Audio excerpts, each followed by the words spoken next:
Vamos a ver ahora algunas propiedades de los elementos. Acá podemos observar los puntos de fusión, que como es de esperar son todos muy bajos. En el caso del helio no se conoce el punto de fusión porque está cercano seguramente al cero absoluto, así que por una cuestión de un límite tecnológico no se conoce.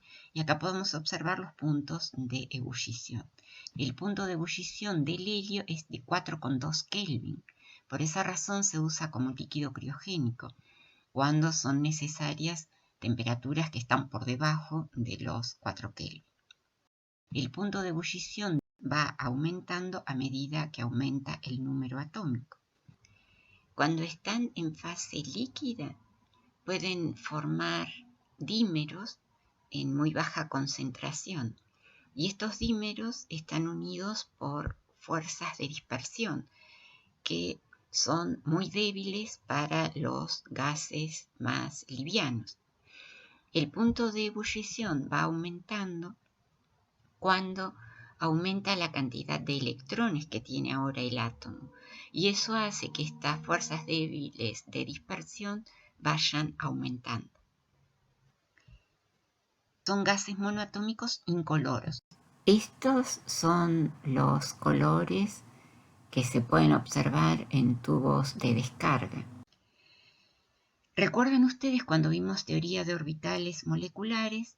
Vimos que los gases nobles no formaban moléculas diatómicas. Cuando completábamos el diagrama de energía, podíamos observar que el orden de enlace es 0. Sin embargo, sí pueden formar iones con una carga positiva. En este caso sería cuando se pierde uno de los electrones. El orden de enlace es distinto de 0.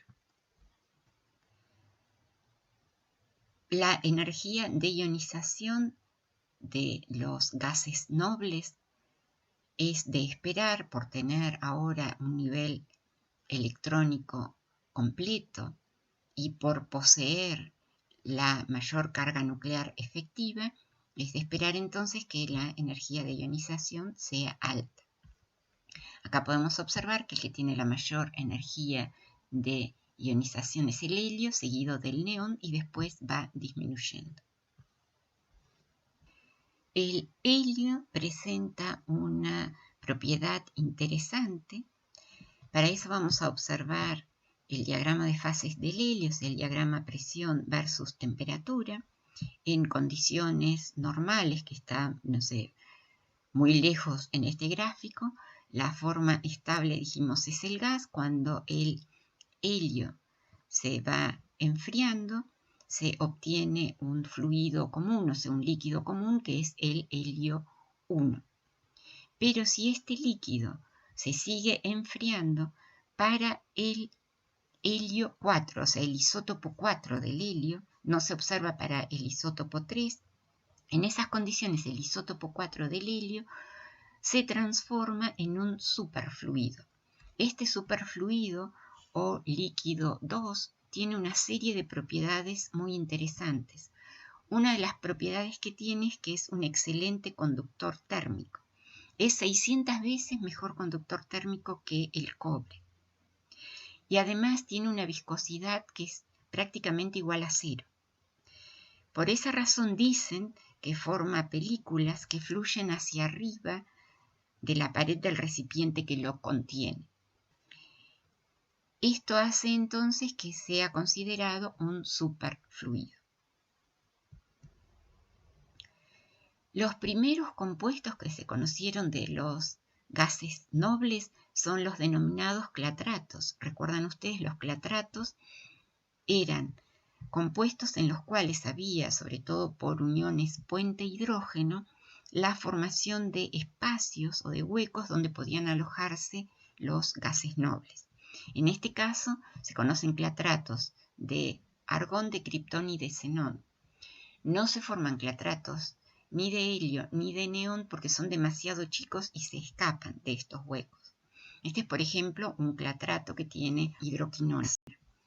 En estos casos no hay un compuesto químico en realidad, no hay ningún cambio químico en el gas noble, solamente queda atrapado en estos huecos.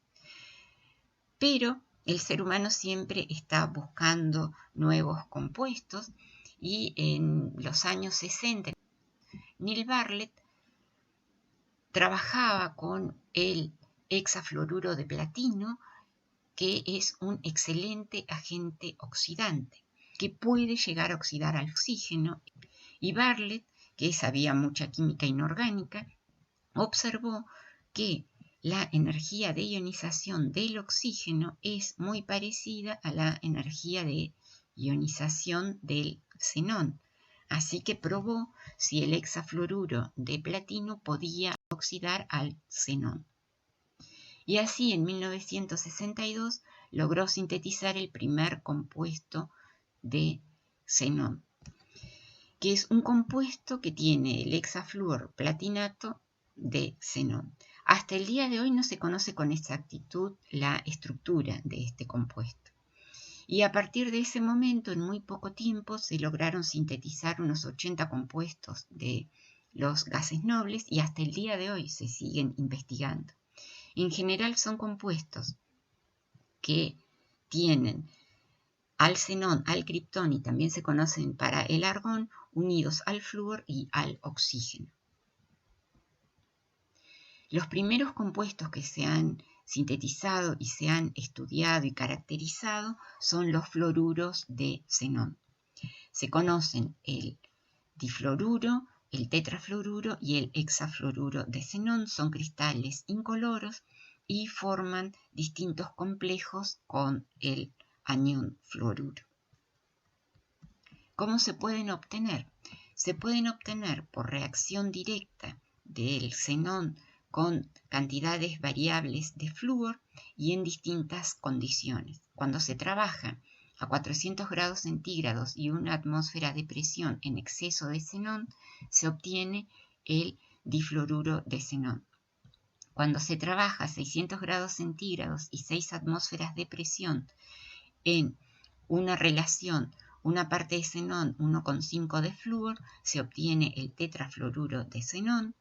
Y cuando se trabaja a 300 grados centígrados y a 60 atmósferas de presión y con una relación de xenón-flúor de 1 en 2, en esas condiciones se puede llegar a obtener el hexafluoruro de xenón. También se puede obtener el difluoruro de xenón por reacción directa del xenón y el flúor cuando se exponen a radiación ultravioleta. Todos los fluoruros de xenón tienen una estructura que se puede explicar usando el modelo de la repulsión de los pares electrónicos de la capa de valencia. Por ejemplo, el difluoruro de xenón es una molécula lineal porque el xenón tiene un arreglo de electrones que se corresponde a una bipirámide trigonal. Como vimos en la foto anterior, son cristales incoloros. Está disponible comercialmente porque es el más estable de todos los fluoruros. Es un agente oxidante y se hidroliza lentamente, o sea que reacciona con el agua y se forma xenón, fluoruro de hidrógeno y oxígeno. El tetrafluoruro de xenón es una molécula plano cuadrada. El arreglo de electrones en el xenón es un octaedro. Es relativamente estable. Es un agente oxidante y se hidroliza. Es un agente oxidante tan fuerte que puede oxidar al platino. Forma el xenón y el tetrafluoruro de platino. Y se hidroliza en agua y cuando reacciona con agua se forma el trióxido de xenón, fluoruro de hidrógeno y oxígeno. El hexafluoruro de xenón ahora tiene una estructura que es fluxional, tiene una estructura que es en realidad un octaedro distorsionado. Es el más reactivo de los fluoruros.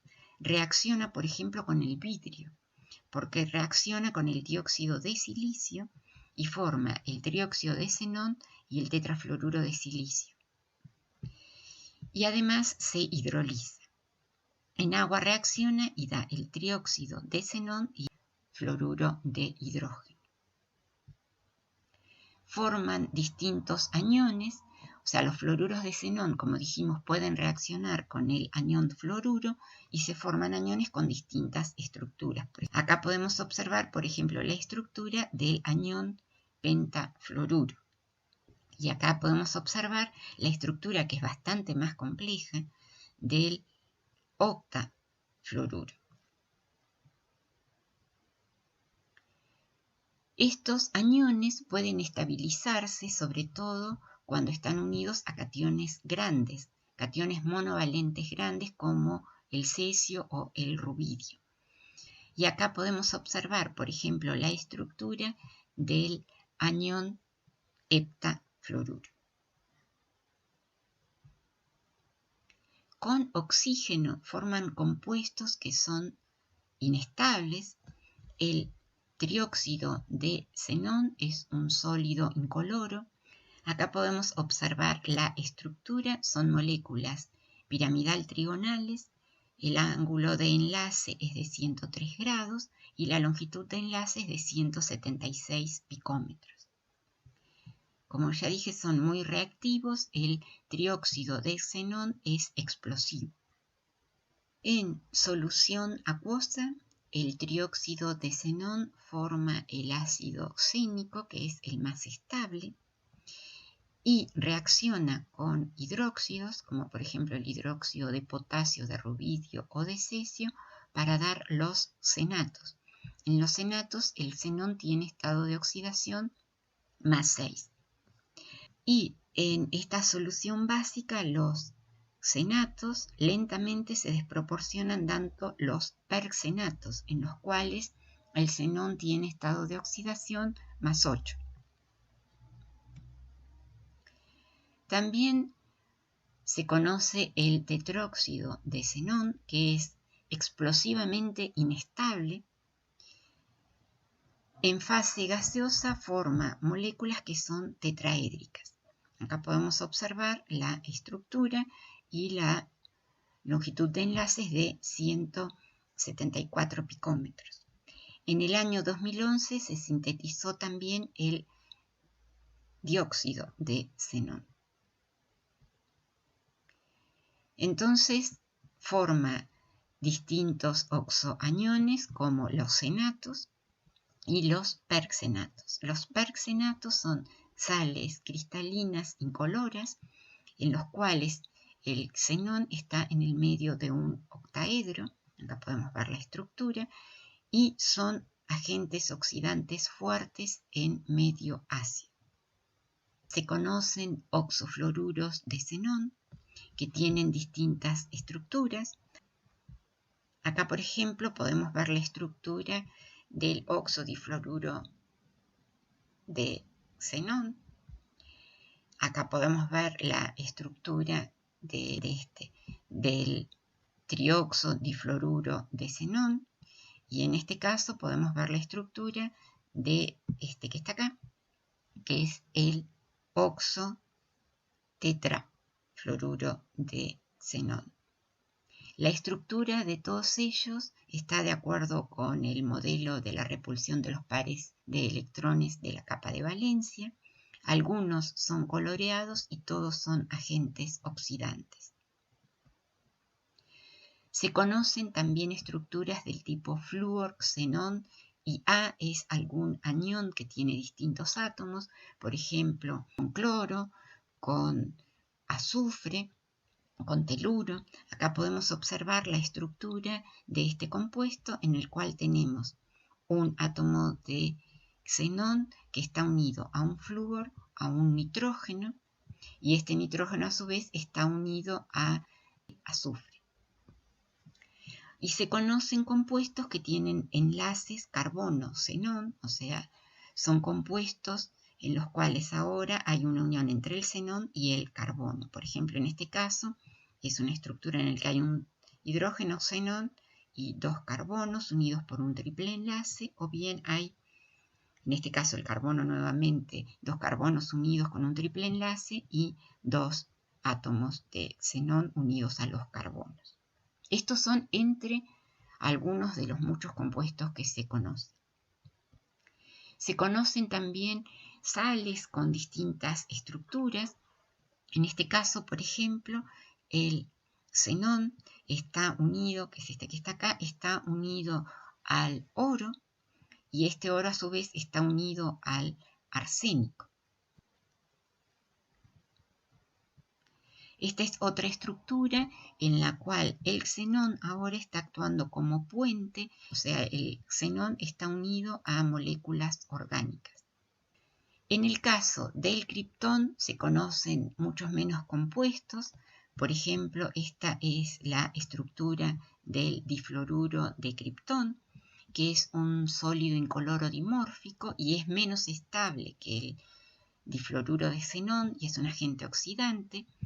Y por ejemplo, para el argón se conoce un compuesto que tiene hidrógeno, argón y flúor, pero es estable solamente hasta 27 Kelvin. Y con esto terminamos un breve estudio de los compuestos de los gases nobles.